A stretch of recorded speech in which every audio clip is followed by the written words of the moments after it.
All right, Racing for Heroes fans. I know everyone's excited. It's October 9th, sort of ordinary time here in Radio Land. And then, we're all gearing up for November 11th as well. Veterans Day is just around the corner, a month away. And I did want to remind everyone out there who's listening, we have a online virtual 5K race that you can sign up for. So if you go to our website, www.racingforheroes.org, you can sign up. You can run your 5K. We're doing a little community thing, too, where we're trying to get folks to get up to 7,092.8 miles, which is the distance from our headquarters all the way to the headquarters at Bagram Air Force Base in Afghanistan. So without further ado, our first guest today, I'm super excited. I've had a couple conversations with him. Fellow Navy veteran Stephen Chegnon, who is a manager of O'Reilly's Auto up in Bristol, Connecticut, and he served in the Navy on a ballistic missile submarine, and he's going to tell me which one it was because I forgot, but as a radioman. And my first job in the Navy was actually as a communications officer, so I know the challenges of being a radioman. So, Stephen, are you on the line? Yes, sir.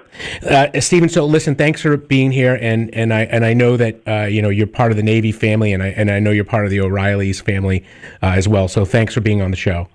Oh, my pleasure. Absolutely, my pleasure. And Stephen, I heard your brother works at O'Reilly's too. Is that? He does. He does, but you're the better looking of the two, is from what I've been told. So I know absolutely. It's radio. And he was a veteran as well, right? Was he Navy or Army? No, he didn't either. He started off and started doing auto parts. Oh, wow. Okay, gotcha. And so when you were in the Navy, though, you were on ballistic missile submarines, right? Like what they call boomers. Not to be confused with people of a certain age group, but it's sort of the same sort of thing. So explain to me like what you did on the submarine. Basically, it was communications. If the commanding officer had to send off a message, I sent it off. If we were underway and we needed to receive messages, we would run the antennas up and patch all the gear together with the old patch cords. I'm sure nobody remembers those anymore. I do. That's right, too. You were a commo. Yeah, don't That's touch right. the gear, Lieutenant. Don't touch the gear. That's right. But we would receive the messages, and then we would, send them off wherever they had to go. The crew would get what they used to call a family gram, where your family could, write you a letter. We would distribute those to the crew. Pre-email, if I remember correctly. Correct. Yep. Yeah. Yep. We float the buoy, I used to call it. Yeah. And so now, which ballistic missile submarine were you on? I was on a Ulysses S. Grant. Oh, the Ulysses S. Grant. So awesome. Yep, SSBN 631. Gotcha. Which is, I'm sure, long since become razor blades. Yes. 1992, if I remember correctly, she was turned into razor blades. Yeah, gotcha. Or you could be driving with it now too. So you might have that, Steve. Absolutely. Yeah, and to your point, I was kind of a commo around the same time that you were in radio, and we had all that sort of stuff. And I absolutely remember that when it comes to being a communications guy, as long as all the radios are working, everything's great. But the second something goes down, you are the devil. Would you agree with that? Absolutely. So 90% to 95% of the time we were the heroes. There were those times when a piece of gear would go down, and a lot of times you could fix it with a rubber mallet, if I remember right. You'd open the drawer up and reseat the cards with a mallet, and it would start to work again. Like Fonzie. Every now and then, they would go down. Yeah, you're like Fonzie, though, so you got to look at it that way. Absolutely. That guy was cool. And now, so I think people who are listening have probably seen that movie, Crimson Tide. So did you guys ever have anything exciting like that with Denzel Washington and the captain and getting all crazy about nuclear weapon launches or anything like that? Or you can't talk about it? I mean, I will say this. I did spend some time in some sketchy spots. Yeah. Put it that way. Yeah. I remember Gaddafi when he ran his mouth the first time back in the 80s. Yep. Remember that very well. Oh, yeah. Yeah. Yeah, no, listen, man, I appreciate the Submariners, what you guys do, because it is such a hard job. And I had the dubious distinction. I was on USS Detroit, which I know you would refer to as a target. But I actually found a submarine by looking at the raw radar video, and I saw the periscope, and I was able to get the battle group to point at it, even though we were not ASW capable. So it was a high point of my submarine career. So the submarine guys got bored and decided to let you find them, is what you're telling me. More or less. We all know what really happened. Absolutely. Yeah, well, listen, it's my story, though. But when you transitioned from the military, tell me about how you ended up at O'Reilly's. Well, you want to go all the way back to when I got out. Obviously, as a radioman on a submarine, you learn a lot of electronics, repairing the gear and all of that. I found it really hard to get work. ESPN is out here. There was multiple places that were making electronic gear. And when you interview with people and you start telling them about, you can read schematics and all that, I kept hearing overqualified. Yeah. So I went back to my roots. I went back into automotive. That's amazing. So I went from there. My first job was Monroe Muffler. Okay. Actually, I got a car I had to get registered, and I impressed the manager down there with my little backyard mechanics, and he offered me a job on the spot, and I took amazing. it, and that was 1988. There you go. And I was basically a mechanic for 30 plus. Wow. I'm towards the end where it's not fun being a mechanic anymore.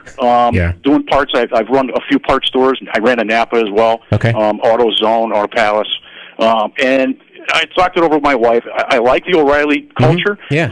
It's a good fit for me. It's not about selling the auto part, which obviously it is, but it's more about developing people and developing a team. That's great. The same way as the military. Yeah. It's one team. Yeah, and I think that when I heard about how O'Reilly does business and how they treat their employees and sort of like the greater community, it really was inspiring. And you even told me that you're on the floor most of the time, like walking around helping people. Absolutely. So my morning routine is I'm in the office in the morning for right around an hour or so. Sometimes a little more, sometimes a little less, depending on if I have to go hunting for parts or something to that effect. But the rest of the day is I'm side by side with my team. I'm out there making sales. I'm giving advice to customers, checking check engine lights. Whatever it takes. Yeah. I'm helping out the team on the counter. My job is to develop that team, and I can't do it from the parking lot. I can't do it from my office. I got to do it right there with them. Yeah, no, for sure. Hey, so let me ask you a question. What was the worst problem that a customer came in with that you were able to help them out? Oh God, I ask that same question when I interview people. That's why I'm asking you. I mean, am I up for a job here? No. You know what? Host a radio show. Yeah, right. You know what? I really haven't had any really bad experiences. I had one experience with a customer that did a labor claim. And what that is he bought a part, installed the part was bad. And me being a newer manager per se, I didn't realize that he needed to have his part installed by a garage. So I went ahead and put the paperwork through. It got denied. I let him know it got denied, and obviously this customer was upset. So I got together with my district manager, and I'm sure he talked to his boss, the regional manager. We took care of the customer. We got him some money. We made him happy. He turned around the day I handed him the check. He turned around and spent more than that money in the store. See, so it was a win for everybody. Yeah, that's customer service. That's customer Absolutely. service. And I appreciate that. And I think that that's just indicative of I would say the veteran community just like looking to get to the answer, and because we always get bad news in the military, as we all know, but it's all about resiliency and kind of bouncing back and making the best of the situation. So thank you for that. Absolutely. Hey, so kind of a final question before we go to the next caller. Tell me about your store. You're up in Bristol, Connecticut. Yep, I'm up in Bristol, Connecticut. I have a larger store than normal. Most stores will typically carry X amount of dollars. I don't want to start throwing dollar figures around, but my store, we carry probably double your normal store. Wow. I have double the team members that normal stores do. So I have a lot of the local stores that'll pull from me just because I have it in stock. So that's amazing. I'm actually helping. I'm helping customers in other towns, other markets, if you will. It makes me feel good that I can help people out. And you guys are in Bristol, right? Right outside of New Haven. Hartford, right? Yeah, I'm about 30 miles or so from Hartford, 20 miles from Hartford. Okay, yeah, not too far.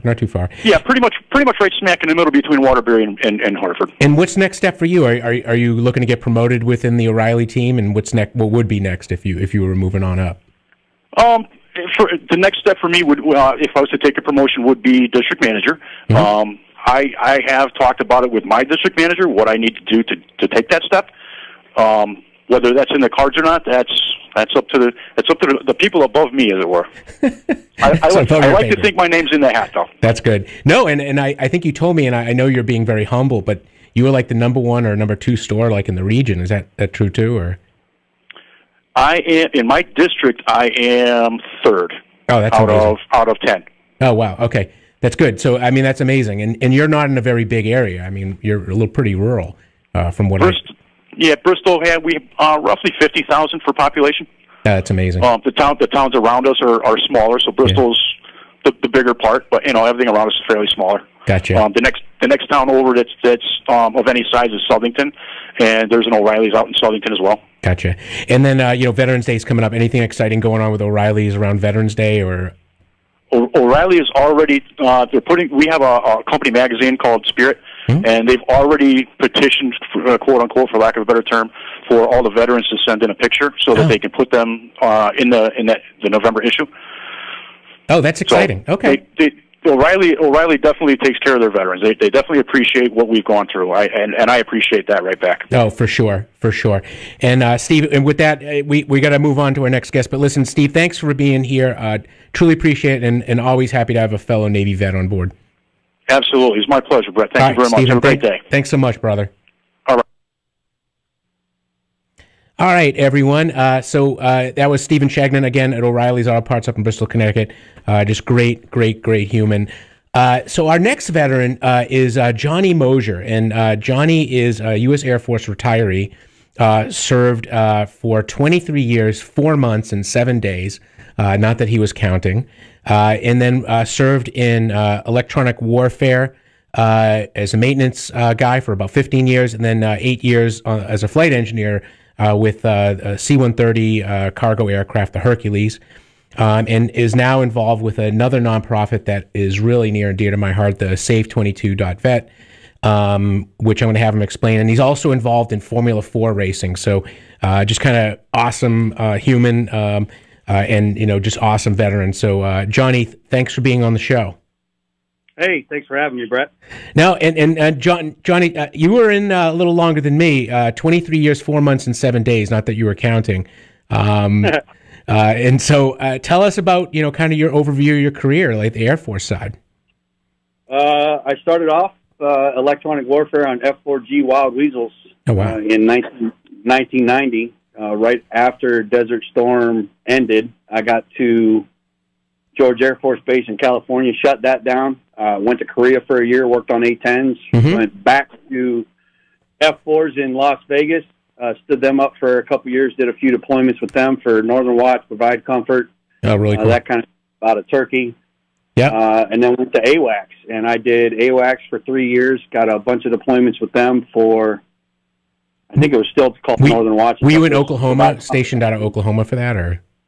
I was out of Tinker, yeah. Yeah, Tinker. And then I couldn't change due to the drawdown, couldn't get a different job, so I left in December of '99. And about 6 months later, my wife says, "You need to go back in. You're not the same person." Yeah. So I tried to get back into the reserves. It took a while, and ended up being in 1 month after 9/11, and spent 14 years in the reserves out of Youngstown, Ohio, with C-130s. For sure. Did a two-year detail as a first sergeant, and then a good friend of mine, Chief Palma, picked me up as a flight engineer, and the rest is history, as they say. No, that's great. And I think that your point about your wife telling you to get back in, I think that's one thing that all of us veterans have in common, is that we want that task and purpose that kind of comes along with a mission-driven organization. Absolutely.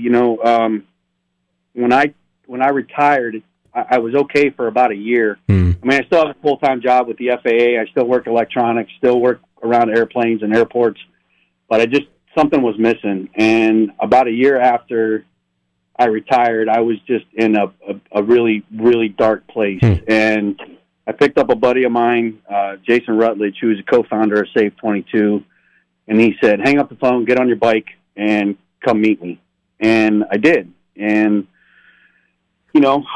4 years later, they give me a phone call and say, "Hey, we're doing a motorsports outreach with Alliance Racing, and they're going to be at Mid-Ohio, about an hour from you, this weekend, and we'd like you to go." And I'm thinking, all right, what do you want me to do? Shake some hands, kiss some, take pictures, whatever.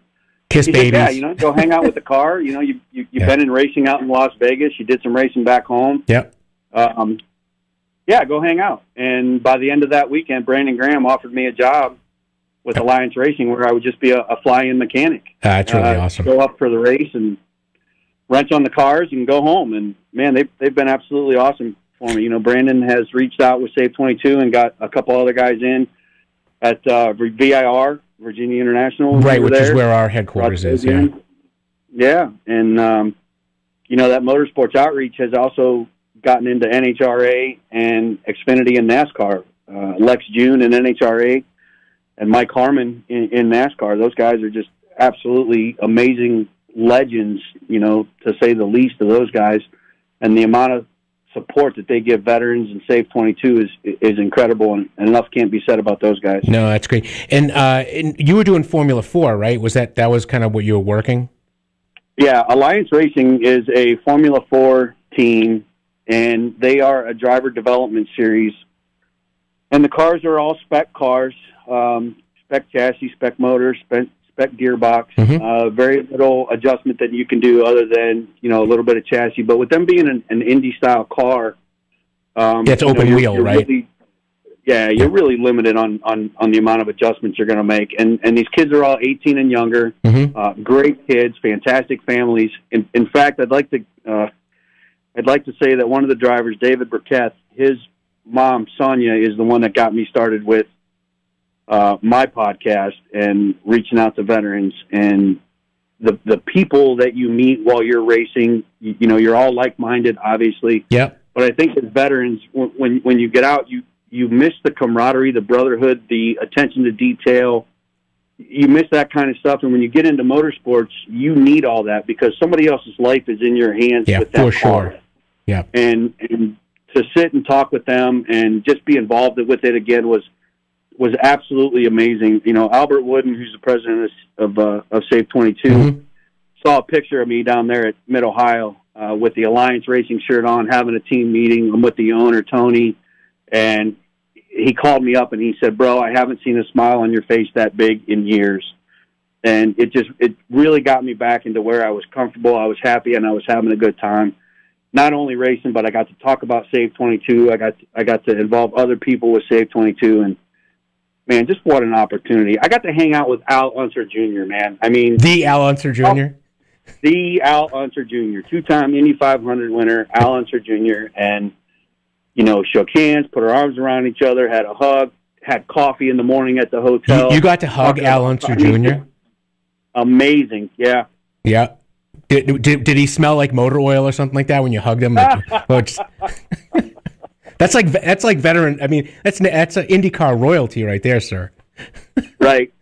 I mean, just, you know, if my darkest day had gone a different way, if the VA hadn't have put me on hold when I called and said I was looking to hurt myself and end my life at that moment, if they hadn't have put me on hold, I wouldn't get to enjoy any of this. And you know, incredible. If you got anybody out there that's struggling, man, all I can say is, listen, it gets better. I know it's cliche, but man, it does. Yep. I've done some amazing things, met some amazing people, and you know, we're conditioned to need something else. And when you leave the service, you feel like you've lost that connection, and you have to find it again when you get out. And motorsports has done that for me. Save 22 has done that for me. Man, just I got goosebumps right now just talking about it. Man. No, and tell me, like, how does Save 22 kind of work? And, you know, because, again, I think I've told you, the top line thing for Racing for Heroes is dealing with the veteran suicide epidemic.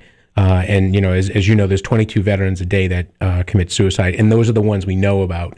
And, you know, so the number's got to be higher.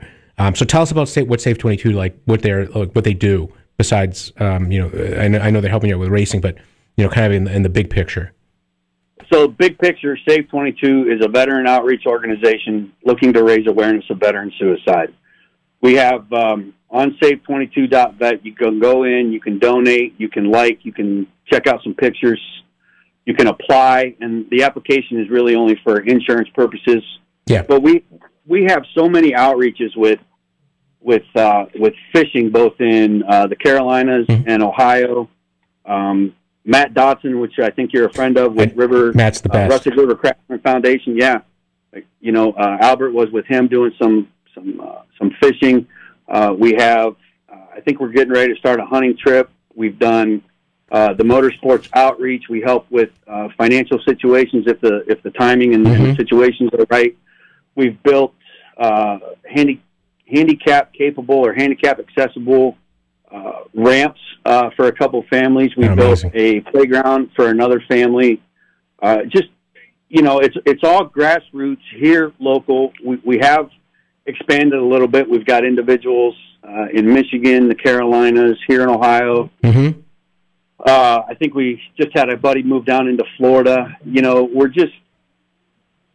just want to stick with local and do the things that matter most. Not every veteran is a combat wounded vet who qualifies for a lot of assistance. So we want to let them know that, look, it's okay to be, a 20-year grunt. Oh. You still there? Yeah, I'm here. Sorry, John. Texted in right at that time. Murphy's Law, brother. Murphy's Law.